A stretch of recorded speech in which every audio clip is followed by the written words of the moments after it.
Thanks for joining us inside the Dancer's Studio, where we bring listeners like you closer to the creative process.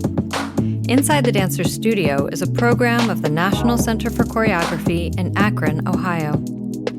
This podcast was recorded as an ongoing documentation practice with NCCAkron visiting artists in 2024 and 2025.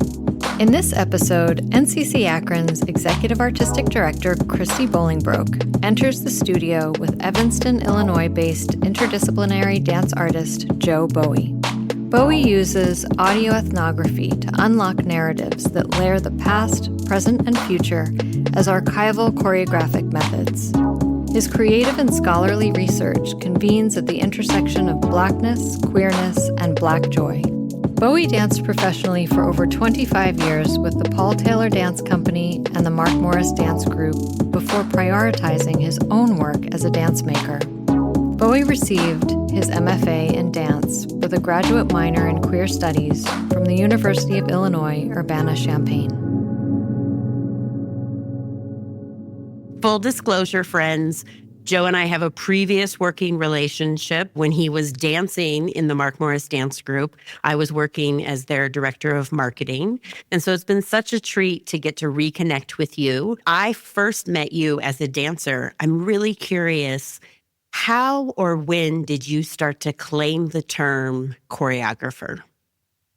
I feel like it's more recent than anything else. I claimed the term of dancer so late in what people would consider like a dancer's life. I started dancing in college. And so I claimed that so late that I held on to it for such a long time in a way that my voice became the voice of the person for whom I was dancing. Mm-hmm. And so it was either, Paul Taylor to begin with, and then Mark Morris for many years after that. And so I realized that within that time, I didn't push it away, but I just sort of allowed myself to be more of an interpreter of someone else's work with ideas. And I would always be sort of charged with sort of, when I would help him direct operas and things, fixing, sort of fixing and moving around. I guess those were my sort of earliest forms of formal choreographic sort of play. But I feel like, besides making up dances when I was a little kid, that I really started in graduate school, and that was only 3 years ago. I recently finished my MFA at the University of Illinois Urbana-Champaign. I think it was there where someone called upon me to say what my voice was, to start to hone that and to explore it in really sort of in real ways, rather than simply like, oh, I know these steps or I can put things together. Because I think that the one thing that I learned from the choreographers for whom I'd worked with, I could put things together in sort of a tidy little package.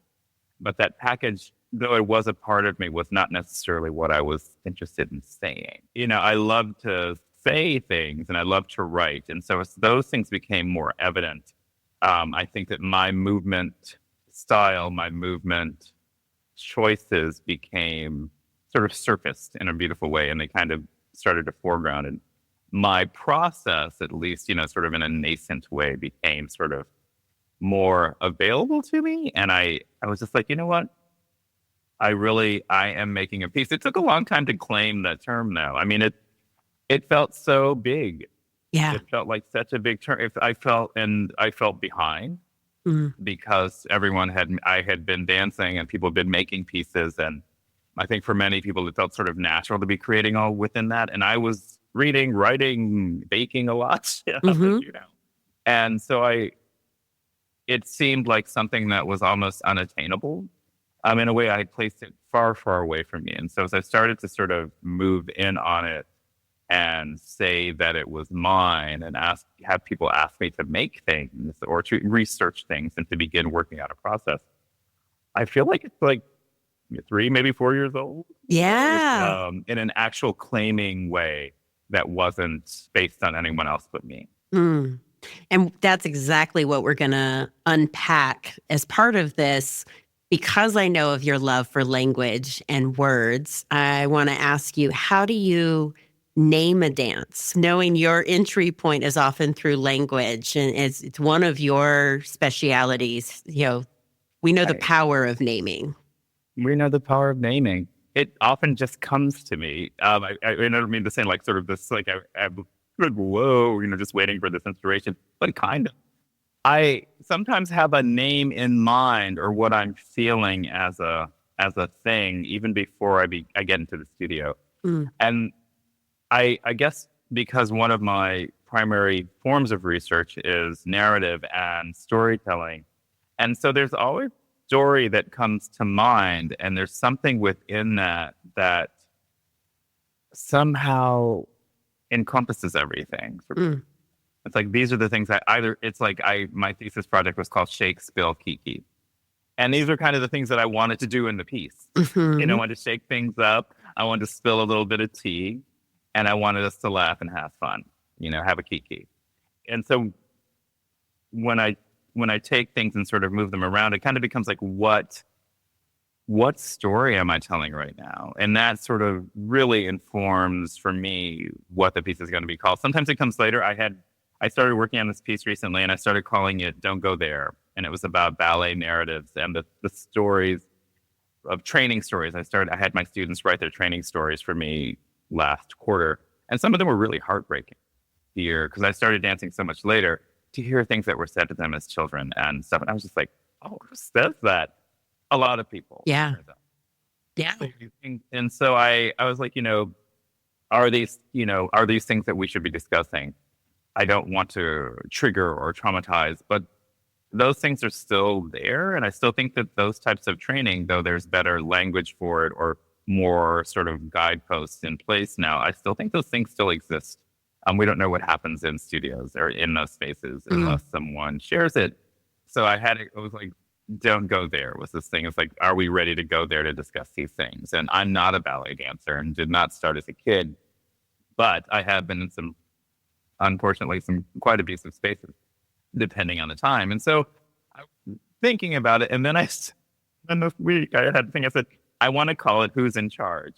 Because I was talking with my collaborators, and we were talking about those inner narratives and monologues of like when someone gives you corrections and why you hold on to the negative one rather than the positive one. Yes. And so we're talking about like these ballet narratives of what is said, and what voices in your head remain. So you're hearing, let's say you're getting notes or you're getting corrections, and you're hearing it from that person, but you've also got this inner working and this inner dialogue or monologue, who knows what it is at that point, going on. So it's just like who's really in charge of these spaces? Who's in charge of this body that you're moving around? So we're moving these. So it's just like, I think I want to call it Who's in Charge.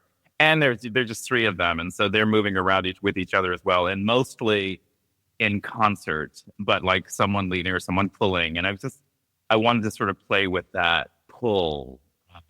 So it usually comes, for me, it comes from action. It comes from the action, I think, and the activity within words as well. It does have that thing of like, I'm not trying to be clever, really, whether it is or not, or someone would consider it. That's not really my goal. My goal is to see like what's happening within it, what words, what language, what narratives are being sort of woven throughout. Yeah, I think that tends to be the place that I go to most often. If I'm writing, and the same happens if I'm like writing a story or something, if I'm working on a story, there's something that really makes itself present and evident. I don't often, and I do, I leave myself open to change because you never know. But something usually comes at the beginning that at least is the spark or the thing that initiates everything. It's fortunate in academic or institutional settings, you do have the, I can change a little bit. I think that if I were making a piece and it was going to be presented at some space in New York City, I probably would be able to just shift.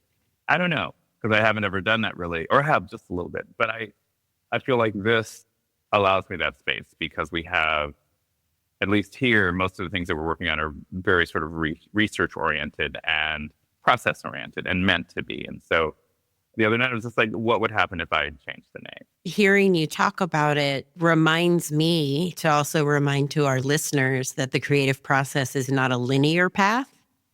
And sometimes it's cyclical, sometimes it's super spacious, whether you have 3 weeks or 3 months. until they put it in print, you always can change it. And we also know some artists, they're like, well, it premiered, and then I'm going to keep working on this idea, but just call it something different the next time too. So where in your process does sound, and I'm specifically thinking about like how you would characterize your choreographic relationship to music? I love music. I am not necessarily as connected to it as my former boss. Your training, yeah. And my training. But I have always danced to music as a joy, as what feels natural to me. I don't know if I'm inspired by it, maybe. Sometimes there's a piece of music that comes on that really is like, something should be done to that. But I am happiest moving to it, moving with it, and to it and with it being sort of different things. Like sometimes you're moving within it and in those spaces of it, or like this floating melody above it. And sometimes you really want to ground yourself into this sort of base foundational thing going on in it. I grew up playing an instrument and singing, and I think that I always just really liked it. I was always the one who came out and was like, show us the new dance kind of kid. I was one of those kids. I am. It was always, what's the new dance? Yeah. What's the new thing? What's the new song? And I think that it's just in there. I tell myself things like, in my process, maybe I could just make it about rhythm. And maybe I could just do body, a little bit more body percussive. And sometimes that's there. But I generally am led by qualitative things within music, and in particular, if that's something that's led, or how I'm sort of upending that. Well, and at what point in the process, like I've witnessed some choreographers who are like, this is just placeholder music because we do just need a steady beat in the background. And then they might change it later on or develop a sound score. And then I've also witnessed a process where people will work completely in silence and it comes very late. And then we also have witnessed some with score in hand, or the music is the inspiration. So have you noticed a sort of consistent trend as far as when you like to incorporate music in your creative process? I like to incorporate it from the beginning. My goal this time is to not be so closely aligned with specific phrasing of things, because I read music too, but I don't, the thing of walking around with a score and doing it, or even sort of interweaving within those notes, isn't as interesting for me. I like it. How does it feel? It feels more like it's setting a tone, and so this time I'm really playing with it. There's some openness to it, and we're finding landmarks within musical scores that we're using, or music pieces that we're using. So we're finding these places that feel like this is how we want to move here. And this not fits, but kind of sort of fits here. This feels like what we're going for. So we're doing that. But it feels like a fight sometimes of not making it tidy. Right. Because I can be very tidy, and I know how to do that. At this time, there's an interesting thing as well. We have collaborators. Like I have a sound designer. And so she's taking two pieces of music and she's getting her master's here. So she's a student as well. So we're all working in our own little realms. I have a lighting design MFA and a sound design MFA. And so they have a voice within this. And I want them to, because I have haven't had that, or I have not taken that, those opportunities to collaborate in that way. So she's taking two pieces of music that I have, and she's going to layer them and play with them. And one, I would like to be a little bit more prominent, I told her, but I said, but let's see, because I'm really interested in her voice. She happens to be a musician, but she does mostly like folk stuff. And so I'm just curious to see where she's going to fall within this. I was going to just say, talk about who's in charge. It sounds similar to the way some choreographers work with dancers, or if you're in a duet and you have to figure it out together, that's the invitation you've made with your collaborators to also have space to play and dialogue and not just dictate to them, this is how it's going to work. Because you have worked for and danced for these, keen 20th century figures in dance. I'm curious, making work now in the 21st century, how would you describe your own movement aesthetic or artistic point of view? In the 21st century, dance making, for me, I feel like there's a possibility of stories of people, of communities going away.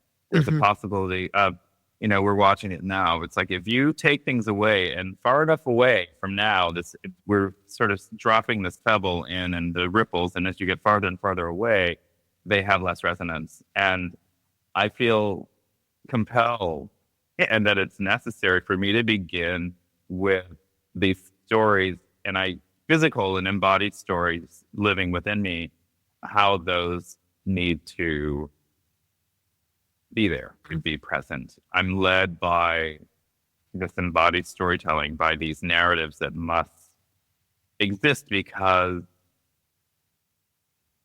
dance is ephemeral. We can record things, but the one way that we've kept things around is writing it down. Yeah. And so there's that coding, that thing that you can do, that language and naming, as we were saying, like when you come to that point where you name, even when you say what you are, knowing, even if that's fluid, that for that moment you're saying like, this is who I am and what I'm doing, not all that I am, part of who I am. And so I feel like it is really important for me in terms of my process, to start from a place of a story or a narrative or something that lives within me, and it's cellular, and I want it to be available.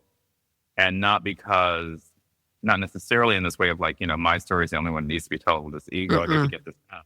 But as a collective spirit, these stories need to be told. And I feel like, it's funny, I've been reading a lot about abstraction recently.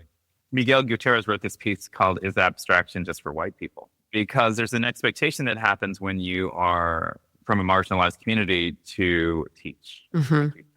And there's sometimes a pressure, or you just feel like you must. And I sort of sit in that, but I do feel like I must, but I don't feel like it's a burden. I want people to know. And even if mine is just one perspective or one facet of looking in or zooming out, so that you can say like, oh, look, there's Christy's and there's Joe's, and there's like, so I think, like it's, like when I came to NCCAkron, I wanted food because it's like this is some place that we can gather around this, and recipes and stories and the movements that happen in the kitchen, or the movements that happen because of the food, what you did and how you moved among each other.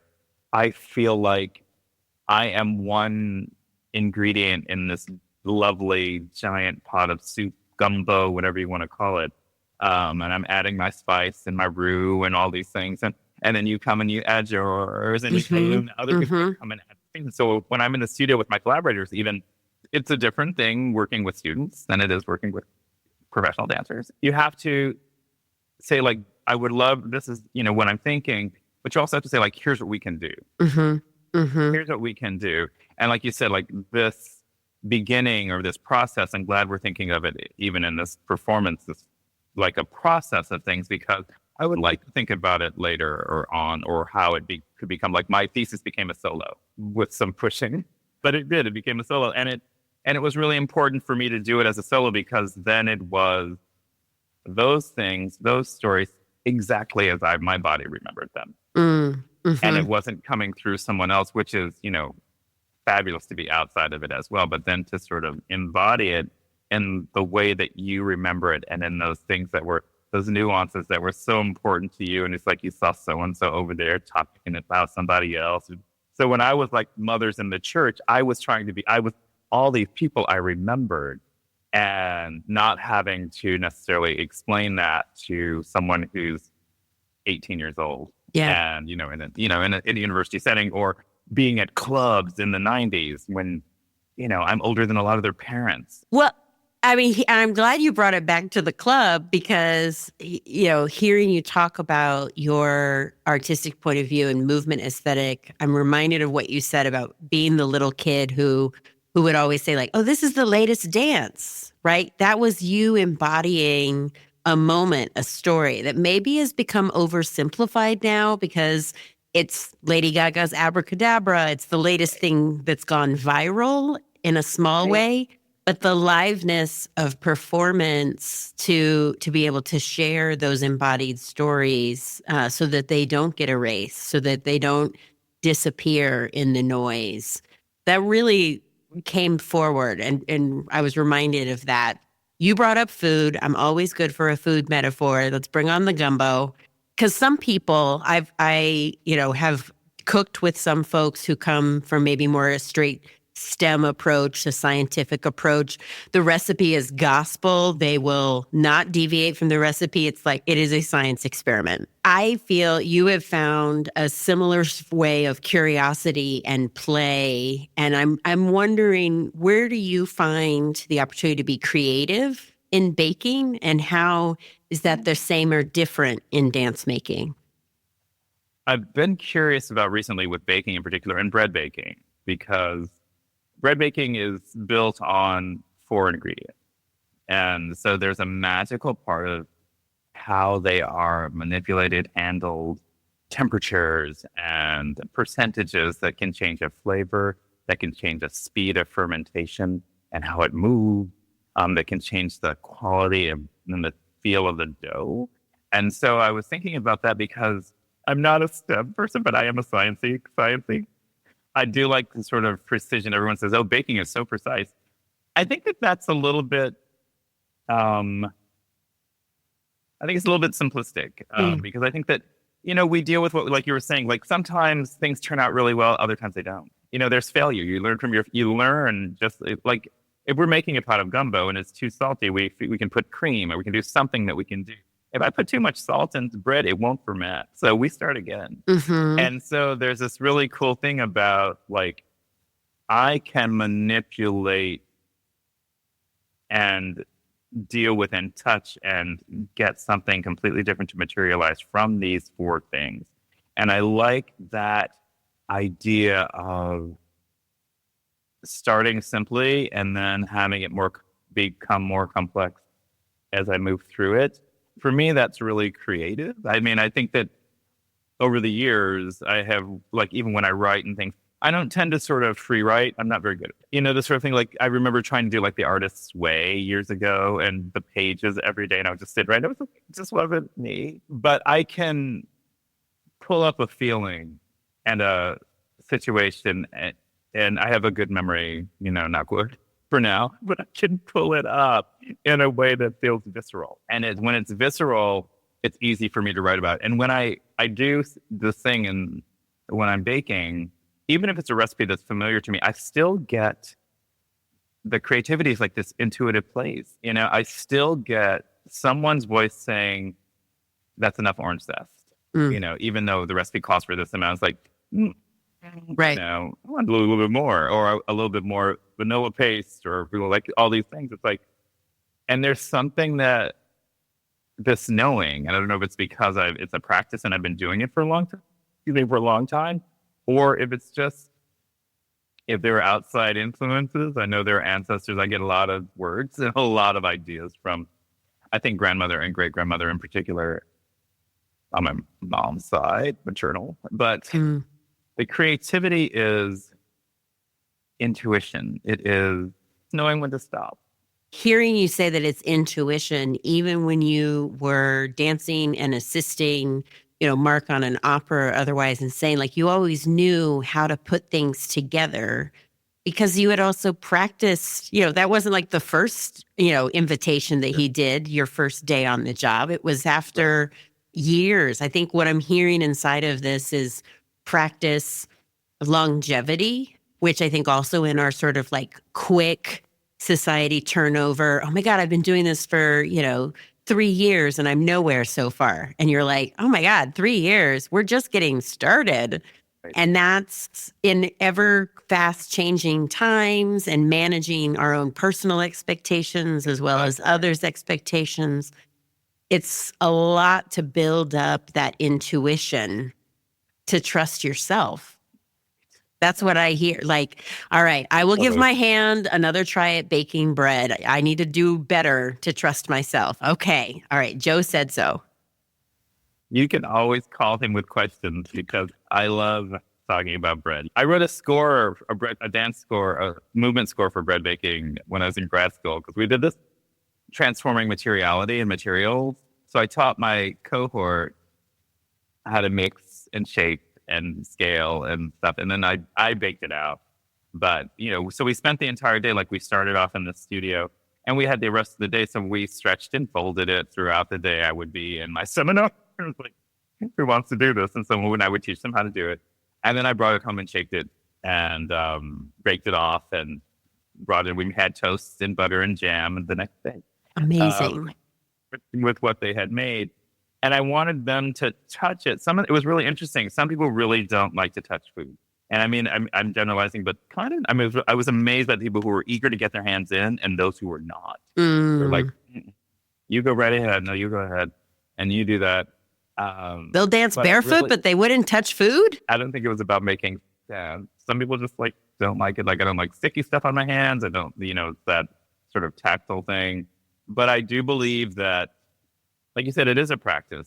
And one of my, I think, ongoing challenges as a person who's been in the dance world for a long time, but not as a maker. There are times when I looked at, you look at grants and things. It's like emergent, mid-career, all these things, and all these labels that we can give ourselves or that many funders expect us to give ourselves. And I'm like, what am I, mid-mergent? I'm not a beginner in everything, but I am in terms of like the number of dances. I haven't made much, even though teachers would say like, oh, but you've made combinations for classes and stuff. It's like, yeah, but that's not a dance. That had a functional purpose. Exactly. That counts the let's go across the floor. But yeah, so that's, it is a challenge. And as someone who's, turning 61 this year, I do go through like, oh, does anyone want to hear from someone who's my age? Most of what I post on social media are baked goods, I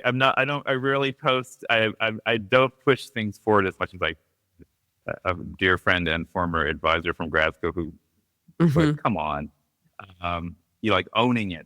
Yeah, I still have issues with owning it. I get very shy about that. But at the same time, what I want to share back with you is I had a fitness instructor who at the beginning of a class would ask like, okay, any first timers? And always one or two people would raise their hand and he would share, great, that means you have fewer bad habits. And so there is something to be said about being able to retain the beginner mindset as you continue to evolve through your longevity in this field. And I'm excited about that for you as we look forward to things still to come from Joe Bowie. I have one last question. Do you have a piece of advice that you've either received or you would like to offer for anyone who is looking to navigate a creative life? Yes, in a way. I mean, I feel like it may not look the way you expected it to look. And that can be your life. That can be something you've made or a dance you're making. That can be a class you go to. That can be something that you thought you were supposed to do your whole life. I was supposed to be a doctor. Dancing was not part of the plan. And so every time that I got the opportunity to say like, oh, I love this. This is where I'm looking. Or then when I need to do this because this is not what I expected it to be, but this is it right now. And so I allowed myself to sort of look in that direction and be okay with it, not knowing how it was going to turn out because it wasn't necessarily. A creative life is full of risk. Yes. And I think that it could be sort of risky in many fields, but speaking artistically, it's full of risks. You put yourself out there all the time.